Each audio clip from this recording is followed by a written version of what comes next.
everyone. Happy end of series. I had to think for a minute. I almost feel like it's a Friday, but it's definitely a Saturday. Thank you so much for joining us. So I'm Karen North, and I'm joined by the amazing Nick Tillum. And so this is it. So we've made it.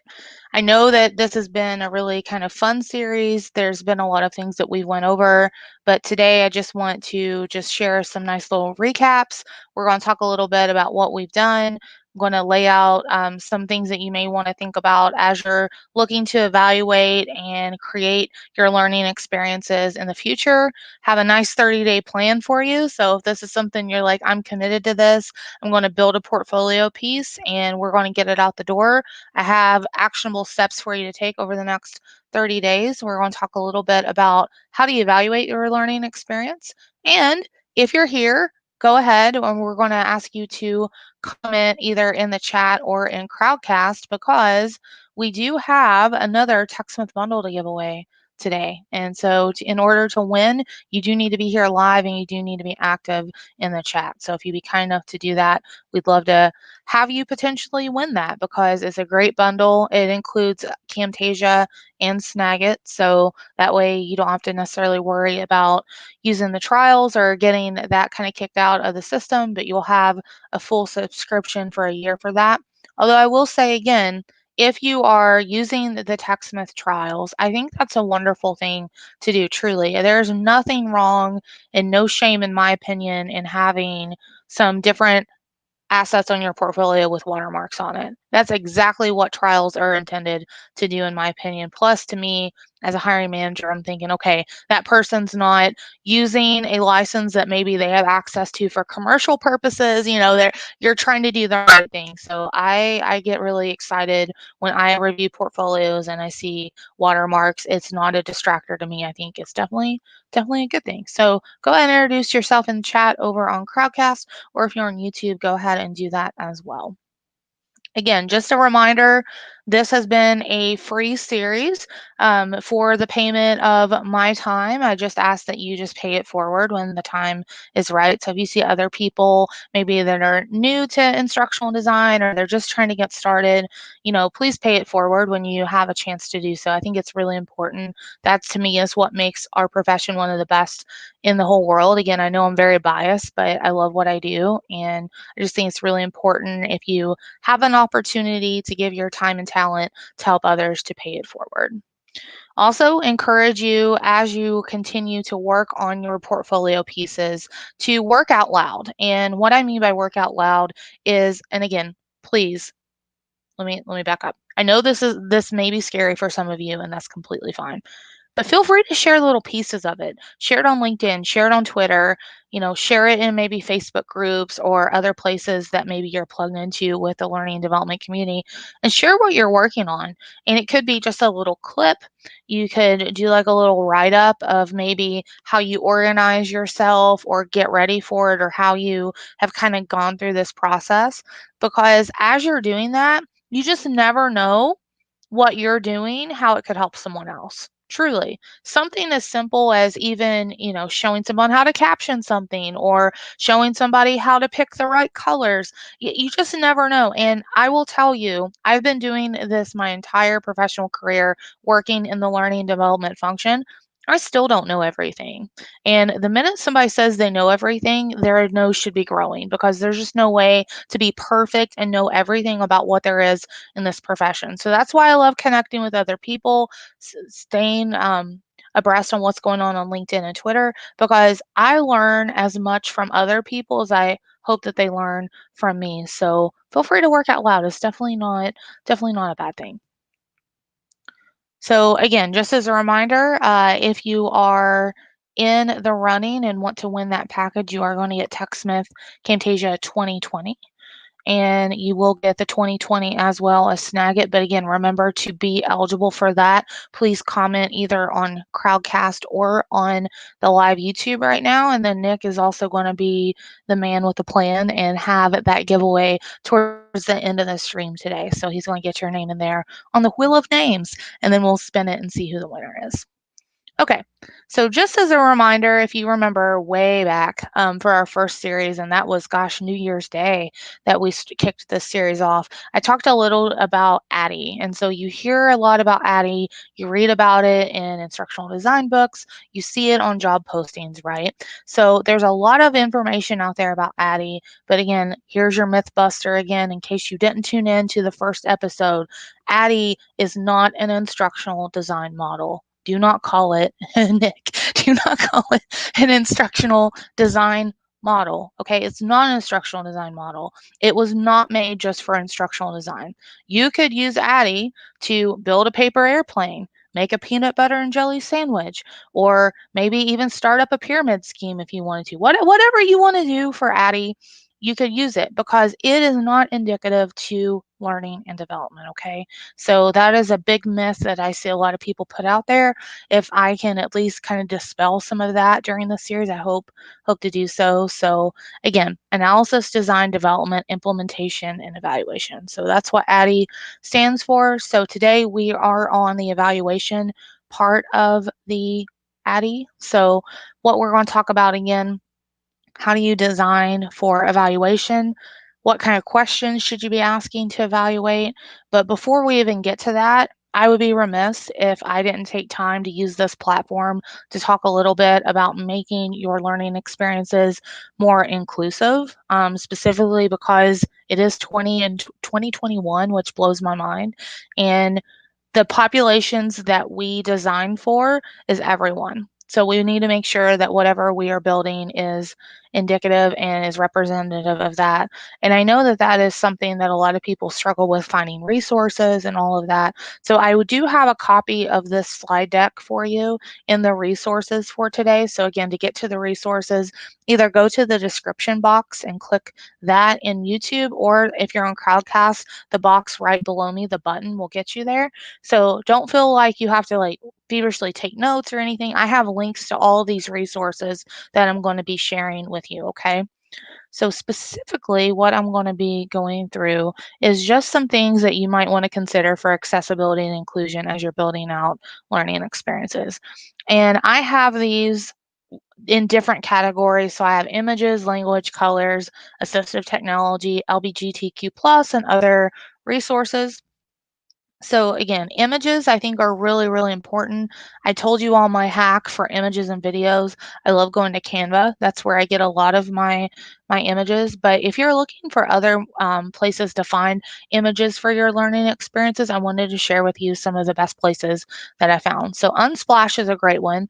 And what I love about Unsplash is it is basically like a repository where people can upload their own images. It gives you credit to, who uploaded the image, and you can attribute it, but you don't necessarily have to. But I always think it's a good idea to attribute that to the person that put that up. But a lot of nice diverse stock art, meaning it's not just someone in a suit and tie sitting in front of a computer. Like it is like, people actually look like they're working, actual people working, walking the city streets, etc. So that's why I like Unsplash. So if you've never heard of it, highly recommend adding that to your bookmarks or list of different places that you like to go for images. Another one that I like that Chris Syracuse actually showed me, I didn't know this one until last year, is Undraw. And Undraw is nice because if you need a vector, meaning like an illustrated image, and you want to have a little bit more customization options for it, this is a great place that you can go where you can customize colors of clothing, skin tone, etc. for vectors. So I think this is a great one, especially if you use vectors in your learning experiences. You may get some good stuff there at Undraw. Another one that I like is Nappy. And so Nappy has high resolution pics of Black and brown people. And again, just great high quality art that really, again, adds more inclusion into your learning experiences instead of, again, using the same old stock art over and over and over again. All right. Another one, if you potentially maybe work in the tech industry or you're creating a learning experience about anything kind of tech related, this is a really nice place to go. It's called Women of Color in Tech. And what that has, I believe it was something that Microsoft actually sponsored, because you'll see in a lot of the pictures they have Microsoft tablets and laptops and etc. But it is basically all of the pictures are office settings of women actually using technology. So, for example, if you had, I don't know, hands typing on a keyboard, it would be hands that are not white. It'd be different colored hands. So there's a lot of great, like I said, options there that I highly recommend if you want to check out. Another one that we talked about, and this one would probably be more appropriate if we're building an e-learning. So I know we focused a lot on TechSmith products, which is great. And let's say that we maybe use Snagit to get a nice image in and create an image. And we may be struggling, okay, if we're putting this into a traditional e-learning, where would we put this and how would we describe what it is? For alternative text, it's really important because if someone can't see an image, what alternative text does is it describes the image to the person using assistive technology. Or if you're like me and grow up somewhere where the internet is really, really bad, as the computer is loading, if you remember when the internet first started, at least again where I grew up, where dial up was, it would take so long for websites to load, and if the image had alt text, I could tell what the image was gonna be as it was slowly coming in to focus, right? So, I highly recommend this website because, again, you can upload an image that you have, or if there's an image that is online that you wanna link to, you can also put the URL in here, but it gives you ideas of how you might wanna alt text it. So, I love this. This is one of my favorite tools. So I have this one and one other that was definitely probably my two favorite finds of last year that I highly recommend. But Moz Alt Text, it's great. So highly recommend that. This is another really good one, and sorry, I don't know why it got the D like that, but it is stock art called Disabled in Here. And the reason I like it so much is it's people that are, just living life, doing what they do. But the reason I love it so much is it comes with alt text. So you don't even have to guess what the alt text is. So each image that you get from this website gives you the suggested alt text. So easy peasy, right? So you get the image and then you have the alt text to go with it. So that way you know that the alt text is approved by the people that provided the image. You're not putting too much detail, you're, not putting too little detail. It's kind of that Goldilocks approach of making sure that the alt text is accurate. So that is also another great website that I highly recommend. All right, this is my second favorite find of last year. This is called alex.js. And so what Alex is let's say you're writing copy. So for example, when you're building out maybe something for your Camtasia project that you're working on, your script, and especially with a topic that we talked about during this series, you want to make sure that you're being inclusive and not using stereotypes, right? Because the last thing you want to do in a video trying to help managers, advocate and make sure that folks in the deaf community have the resources they need. You don't want to offend the deaf community, right? You don't want to do it. So this website is you can take your script that you write, just go over to their website, copy and paste it into a box, and then it will run basically checks for inclusivity, stereotypes, pronouns, all kinds of stuff. Now, with that being said, I will give a little caveat here. It's not perfect, right? It is artificial intelligence, so it's not perfect. It may flag some words. You're like, what? Why would you flag the? What's wrong with the? Again, I'm being a little bit facetious here, but you just want to check it. It's not 100% proof yet, not there yet, but definitely want to at least show that as, again, especially if you are a team of one or you're working on this by yourself, it's just a nice little check if you don't have another set of eyeballs to kind of go through your script. So I highly recommend it. Again, that's 100% free. You can go to it, copy and paste that script over, pop it over, and then get some feedback on it. All right. Another one that I like that, again, I have a link to is a chart of microaggressions. And specifically what I really like about it is it tells you what the microaggression is, and then also tells you the message that may be received if you're doing the microaggression. So if you're completely oblivious to whatever it is that you're doing, and you're like, well, but why would somebody take that the wrong way or something? It tells you why someone would take it the wrong way. Now, again, is it totally 100% accurate all the time? No, but at least it gives you perspectives that maybe you don't have.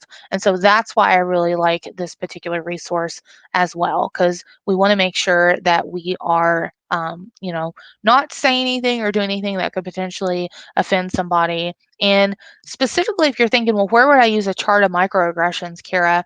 A good one on this would be if you're writing a scenario. Because a lot of times when you're writing scenarios and learning experiences, you want a little bit of conflict or you want a dilemma of whatever it is that you're doing. So you want to, again, make sure that whatever you're writing in that scenario isn't going to be a trigger for somebody and, again, send the wrong message.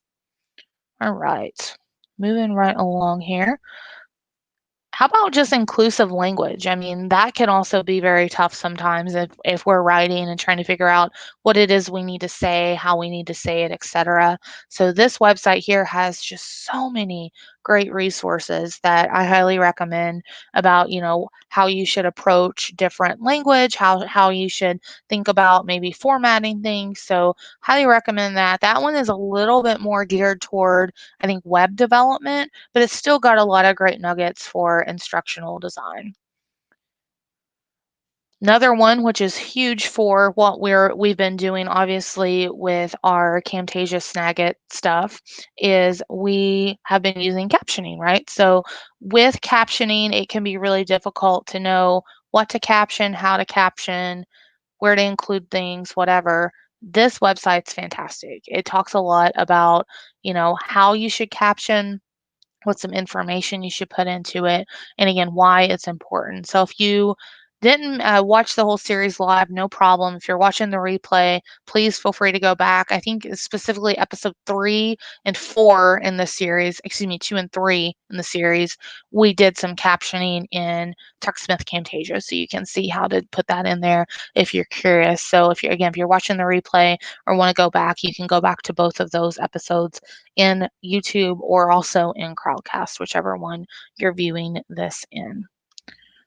All right. Another one, again, is inclusive language. I like this as well because not only does it tell you why it would potentially be a trigger or not appropriate to say, it actually gives you things you should say instead of. So this one, again, hopefully no one says that. I'm not even going to say it out loud, but if you can see this and read, you certainly can see it. But it gives you some ideas on maybe how best you could word it otherwise. Other good ones, especially as you're thinking about use of color in your learning experiences, it might be nice just to take a colorblind test just to see what it is like for a user that may be experiencing some of the color blindness. So I think this is a nice option to go through. Again, maybe it's something if you're part of an instructional design team, if you have a team meeting or something, this might be a good thing. Hey, let's all take a few moments, go through this, and let's talk about what you learned. It's a nice little activity to go through with your team.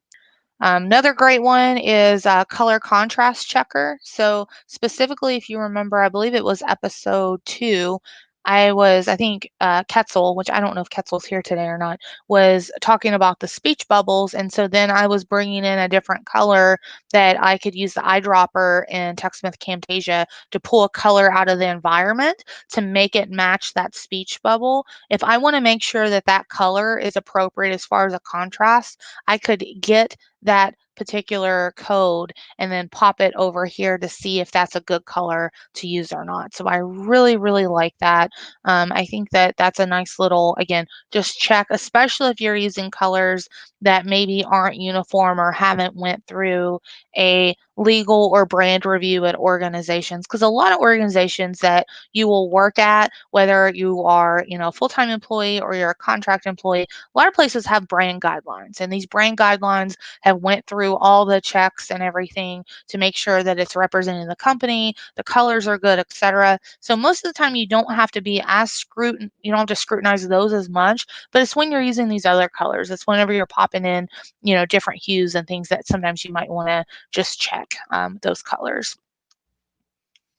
All right, and then if you use Chrome, I'm a Chrome user, you can actually get an extension that will check this for you, which is great. So I have this on my Mac and I use it pretty frequently. So that is one of my nice little extensions that I like to use. Another one, if you are, and this is really good, especially if you are building a learning experience from scratch, let's say for your portfolio, you want to have a nice color palette, but you're not sure what colors are, complementary and also, again, accessible. This colorsafe.co, again, it's free.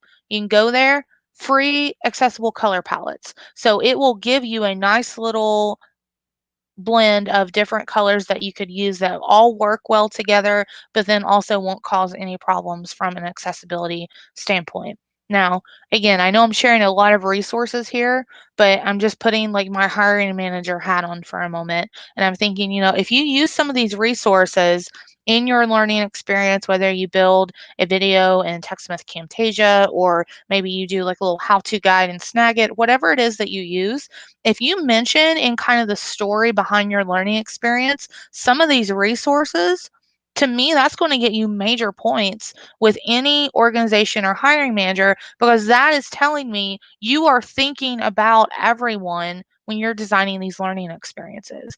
And to me, there's a big difference in someone saying in their resume, I care about diversity, inclusion, accessibility, and then getting over to the portfolio and seeing it in action, right? So it's taking it the next level. We want to make sure that you, again, are standing out above the crowd, because there are a lot of people right now looking for those instructional design jobs. So if you get that interview and they're looking at your portfolio, I want you to stand out. And I think that by including some of these resources, mentioning them, I think really does up the ante and help you overall. All right. As you are building, there are some different assistive technologies that you can use. So one is this web aim. So what you do with that is, as you publish something, you can get a URL, you can pop it over there, and then it will run an accessibility check for you, and it will tell you if there's any kind of major issues with it, which is pretty nice. If you want to see what it's like to use a screen reader, which I highly recommend you trying out. I think it's just imperative. If you are in this profession, you need to at least try it at least once, if not during multiple kind of times throughout the year, because it really will open a lot of eyes. I mean, you will see a lot of things and realize a lot of things that maybe you hadn't thought about. So great example for me is, I don't know how many of you use like Instagram and Twitter and etc. But if you mess with, and Nick, I know that this is a peeve of yours too, so if you want to pipe in, please feel free. But let's say that you want to have like funny little characters or whatever for your name and all that. Screen readers can't read that. And so it just sounds like pure gibberish if someone's on your social media account. And I get it. You're doing it because you're like, oh, look, this is cute. This is going to make me stand out, blah, blah, blah. They can't read it. And so it ends up like just sounding horrible on a screen reader, and then they get frustrated. Nick, I don't know if you have anything else to say on that. I know social media accessibility is a big topic for you. Yeah, I mean, for sure, it's definitely needs to be inclusive. So whenever we're thinking about, outside, we want to focus on everybody as opposed to just us. So challenge yourself to use a screen reader. I even know that the if you use a Mac, it has a native screen reader as well. So really challenge yourself, step outside your perspective, and look at designing training for everybody.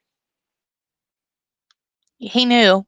He knew where I was going. Yeah, so yeah, here's the one for a Mac. If you have a Mac, it's called VoiceOver. It's a screen reader as well. So, yeah, really important, again, just to test and see what it's like, because we want to make sure that, again, what we're creating is something that everyone can use and enjoy.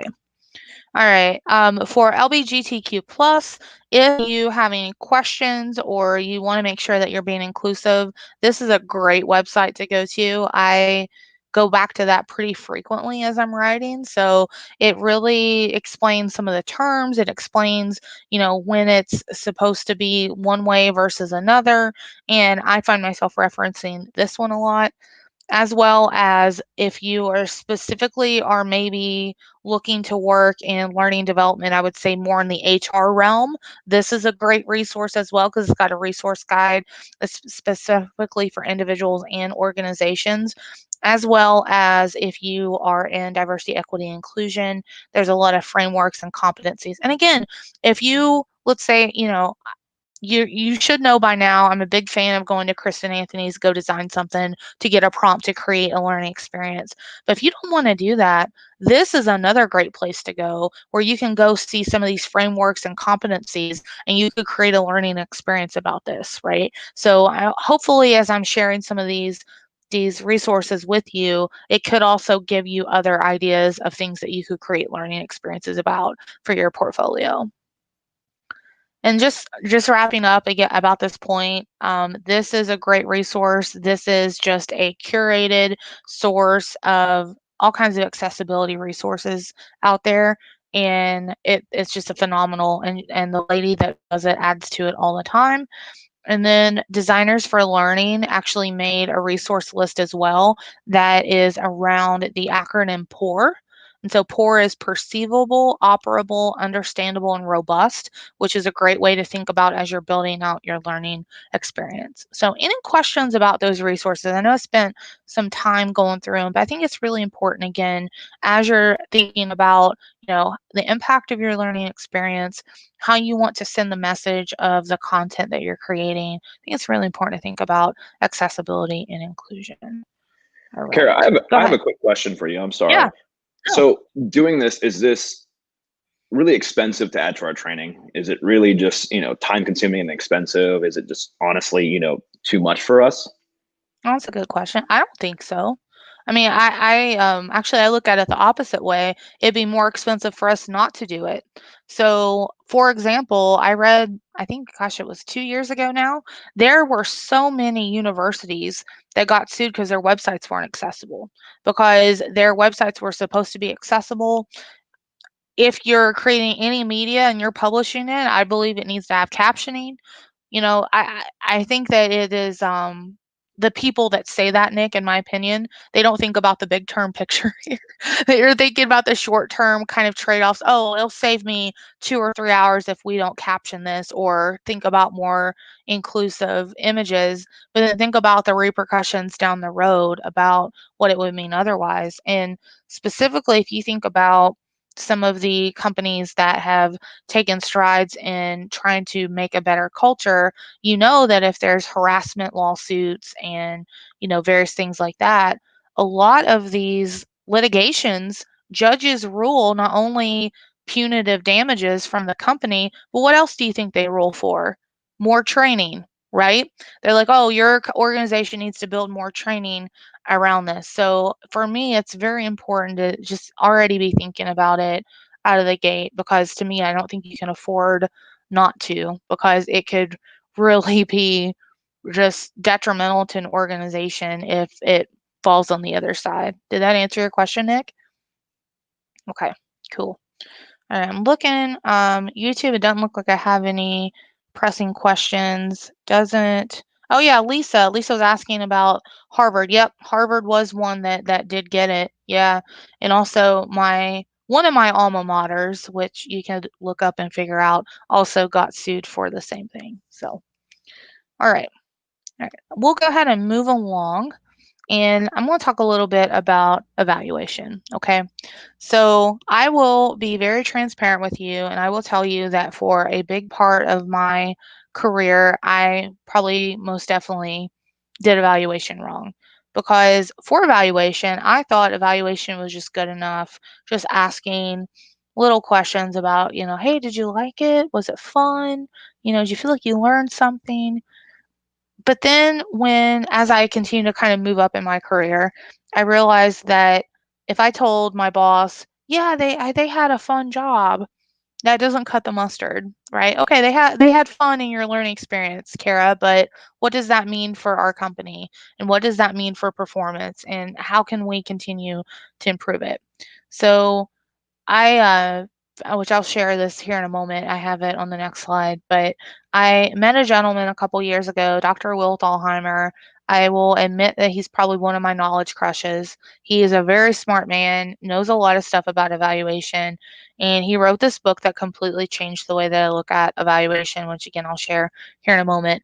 But one of the things he talks about in the book and really gave me pause, and I now completely 100% have drank the Kool-Aid and agree, is who's familiar with this kind of question? Let me know in the chat if you know what kind of question this is, what it's called. Oh yeah, Lisa knows his model, the LTEM. So you might know what kind of question this is called. Let me know. Let me know in the chat. So on a scale of 1 to 10, how likely are you to recommend this course to friends? Anybody know the term for that? Anybody? Yes, no, maybe. Nick, do you know? You know what this is called? Putting you on the spot too. A bad question. Well, besides that, yes. My memory is drawing a blank at this moment. It's okay, no worries. I mean, it is a weekend. We all probably had a rough week. So this is actually called a Net Promoter Score, or you may have been seen it called an NPS score. And so what I find very interesting, and I met somebody a few years ago. I won't share names publicly, of course, but they talked about they had their own little consulting business. And we were chatting and they're like, "Oh yeah, they're like, my company, we average like 9.5 on our evaluations on our learning experiences." I'm like, "What in the does that mean, right?" And this is what they said. So all their learning experiences, they put this net promoter score on here. And then I got to thinking about it, especially again, I'm thinking about corporate learning and development, right? How many people have a choice on what training they get? Think about it. You go to work, your boss says, "Hi, you're new here. You need to go through onboarding." Or, "Hey, you just started a new position. You need to go through this training." Or, "Hey, we got this new piece of equipment we need to certify you on. Here's what you need to do." So, riddle me this, friends. How can you recommend something to someone that you had no choice or autonomy in? And tell me if somebody recommends this, let's just say hypothetically speaking, I'm just shooting here at the hip. Somebody says that, Kara, on a scale of 1 to 10, this series here, I give it a 6. Cool. What does that mean? What's a 6 mean? 6 mean I need more corny jokes. 6 mean I need to do more stuff. 6 mean I was boring. I have no idea what this means. So by this number alone, it tells me nothing about if you're prepared to do your work. It tells me nothing about your confidence level in the content. It tells me nothing about any of that. So my question is, why does this still come up so much in learning evaluations? And I think it's because it's such a legacy question that we have seen being passed down by learning generation, dare I say. We don't want to cut it because it's kind of this, I hate to say it, it's a vanity metric. If somebody put the 10 on there, "Oh, I must have been on fire that day. Man, they really liked me." But again, going back to we're talking about, are people ready to work? Are they feel good? It doesn't tell us anything about that. So I just wanted to call this out. I know that this is a little bit controversial. I know this makes some people angry when I talk about it, and it's not my intention to make anyone angry, hurt anyone's feelings. Because if you remember, I did say I did it too. So I'm calling myself out too.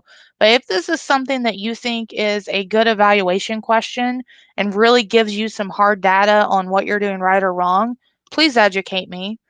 'Cause I don't get it. I don't see how it really is answering some of those questions. So, this right here, ladies and gents, is my all time favorite evaluation book by Dr. Will Thalheimer, Performance Focused Smile Sheets. Now, He is currently rewriting it.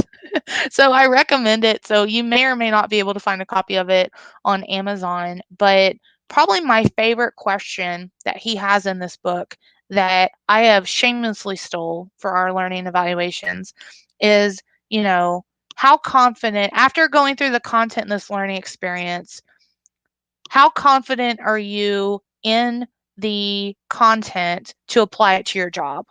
And instead of doing 1 to 5, it has examples. One being, I have significant blind spots and a lot more questions I need individually addressed. All the way up to 5, I could teach my peer how to do it.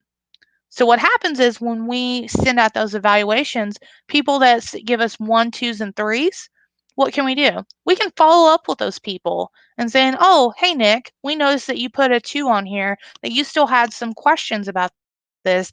Can we set up a time to hook you up with maybe one of our trainers, or what else can we provide you to make sure that you feel more confident on the job in order to do your job?" Heck of a lot better experience, in my opinion, than somebody giving me a 5, like, "Oh, I'm sorry, you didn't like it. Go do your job anyway." Because my point is, if we're truly caring about the quality of our learning experiences and the meaning that it has to our users, we need to provide them additional resources, because you also have to remember too, some people have a experience that they bring in the door that it's already automatic. They already know some of this stuff. Some people may be seeing this content for the first time. So we cannot assume that through one learning experience, they're going to be masters of the universe. They're not going to be. That's not what mastery is. Mastery is repetition. Mastery is practice. It's not a one and done. Okay. So I just wanted to share that little bit with you because I do see more and more and more information about evaluation in instructional design job interviews. People ask, "How do you evaluate your learning experiences?" And I've sat on interviews where they looked at me like I had 3 heads and no clue how to answer it. No clue. And to me, you got to know how to evaluate it. You got to know what the metrics look like. You got to at least be able to give data and build dashboards about how things come up. Okay. All right. One other little piece, and then we'll go ahead and get to the fun stuff, the giveaway and all that good stuff, is, this is another thing that Dr. Zollheimer put in the book about just levels of training. So if you think about just, levels of training, I would definitely say this series has been an awareness training where I'm giving you information. You're able to kind of self go through it, build out your own little pieces, but you're not necessarily sending me anything for me to evaluate or look at, right? You may have tagged me in something on LinkedIn, but you're not saying, "Hey, give me more targeted feedback on this." So this is like an awareness training.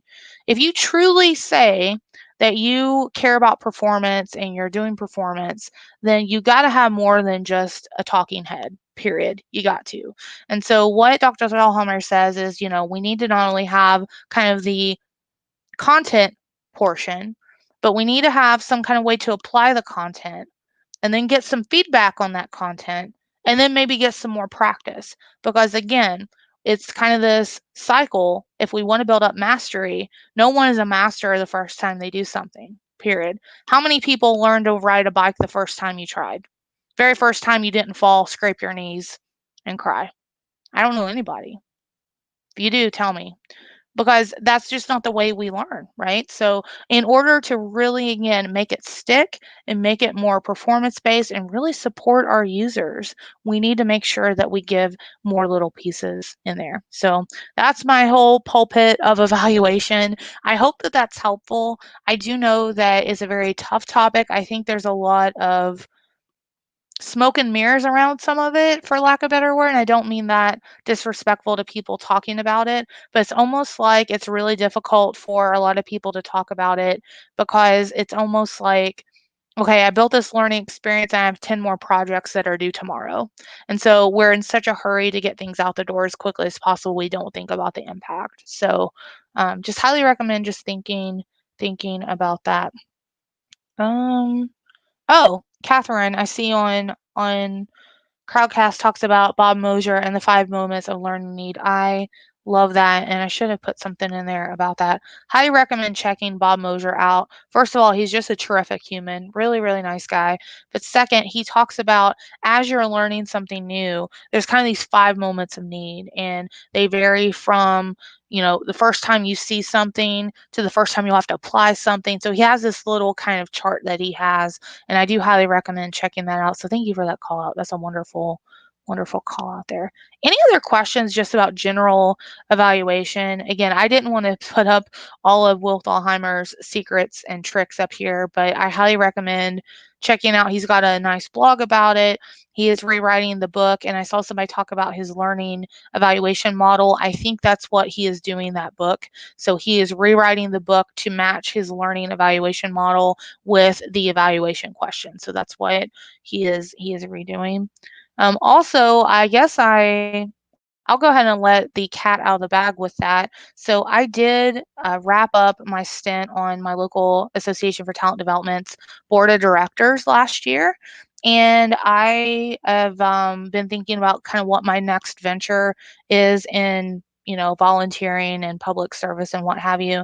So I will go ahead and tell you, even though it's not super official yet. I have basically signed on and I'm going to be working with Nyla Spooner in the future for Will Thalheimer's new organization that he built, the Learning Accelerator. So I'll be working specifically to help support emerging professionals. Myself and Nyla are going to team up and build out some programming and different opportunities for emerging professionals on that network. So I just wanted to go ahead and announce that here. So a lot of people have asked me, hey, what are you going to do with your copious spare time, which I have none of, but I really respect, obviously, Dr. Will Thalheimer. I think he's a wonderful person and a great person to kind of lead the efforts in. And it's a global organization too. That was another thing that drew me to it. So a lot of their programming is all different times of day to fit the time zones of the world. So again, I also really respect Nyla a ton. I've known Nyla for a few years now. We met at DevLearn a couple years ago, and I just think she's a great human and really excited to team up with her and try to support all the emerging professionals out there. So I just thought I would go ahead and announce that since we're talking about Will Thalheimer. Okay. All right. Any other questions or thoughts or anything about what I talked about today? So again, I know this was just trying to wrap up. If you go to the resources and you scroll to the second page, I built out your 30-day plan. So I've given you basically a week to go through kind of each little part if you want to follow Addie, and just some different little milestones you might want to hit up. So any questions about any of that before Nick gives away the last TechSmith bundle? I feel like today flew by. All right. If not, I'll go ahead and drop my screen share.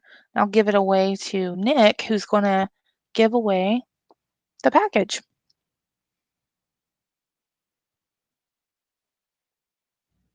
We're giving Nick a second. All right. All right. Can we see the wheel of names? We got the wheel of names. We got the wheel of names. We're going to give it a little bit of a drum roll. I'm going to click to spin.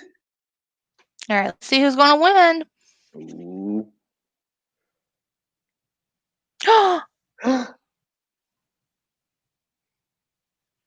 Congratulations. And she's here. Awesome. She won. Yay. So congrats. Awesome. Yeah, so you won a TechSmith bundle, so you will get Camtasia 2020 and Snagit 2021. So if you would just be kind enough to just send me a direct message on LinkedIn, you will get an auto away response. Just so you all know, I did turn off my LinkedIn messages this month. It was too much. It was way, way, way too much for me. But you will get an auto response, but I'll still see it, and then I'll send you an email to where you can get your codes and all of that. So congratulations, Janine. Really happy that you won. All right. Any other last questions or thoughts or anything that folks have? I want to make sure that hopefully I've answered your questions throughout this series. I know that it has been, believe it or not, it being almost like 5 hours, it still feel like I could keep talking forever. And the first time that I did this last Memorial Day, I think it ended up streaming 12 hours and still didn't even get close to answering all the questions and showing everything. I think kind of final thoughts I have is do not get discouraged as you're starting to learn and build your learning experiences. Just know that everybody that has done this, especially people that's done it for a while, they were new once. We were all new once. So do not get frustrated with yourself. Do not give up. Make sure that you're trying. If you need help, reach out. There's a lot of great people in this industry that's happy to support others and really wants others to succeed. And yeah, and again, I'm completely biased, but I think it's the best job in the world. I can't imagine doing anything else with my life for the rest of my life than doing what I do. So, Nick, what about you? Do you have any last comments? I just want to thank you for the opportunity to do this. I mean, I've learned a lot with you guys, and just give back, just reach out to people. I mean, everybody is working together to make sure that everyone's successful. With your trainings, just think outside the box and make sure that we're all about, universal design for everybody. Everyone should sit at the table and everyone should learn and everyone should have an opportunity to be the best that they can be. So thank you guys so much. I really appreciate all of you. Oh, that's so nice. And one last shout out. So, one of the folks that I've been trying to help mentor and get a job, Sarah Hill, and I think you're here in Crowdcast. Sarah Hill got a job. So, she is now employed, and I am just over the moon. It was my immense pleasure to provide her a reference, and I talked to her now boss about just how great Sarah is and just another great example of someone who was really tenacious. Sarah worked really hard on getting her portfolio up to speed. Sarah is really big about trying to learn new technology. I've never heard Sarah complain about trying to learn something new, and that is exactly what I told her now boss is, Sarah's a go-getter and Sarah really cares about this profession and doing the best she can, and now she's employed. So congrats, Sarah. We're really proud of you and happy that you got a new role. So I think that's the best way to end a series like this, right? So all right. Well, thank you all. We really appreciate it. Please feel free, share the replays, go back through the replays. I will tell you that I am going to take February off, and then I will be back doing a new series in March. And the one in March is going to be almost exclusively building base. And so what we're going to be doing in that is we're going to be building a branching video in Camtasia. So pretty much the entire series, we're going to be building a branching video together. This one was more of a beginner. I wanted to get everybody kind of on the same page thinking about it, especially if you're new to instructional design. I at least wanted to talk about some of the different processes, lines of thinking, etc. But be looking for advertisements in that maybe mid February, and hopefully Nick will come back for that one too because I have definitely needed help along the way, and we'll make sure that we also give out more TechSmith packages for that one as well. So with that, thank you all. Enjoy your weekend, and yeah, be safe and be kind, and thanks for everything. All right, catch you later. Bye.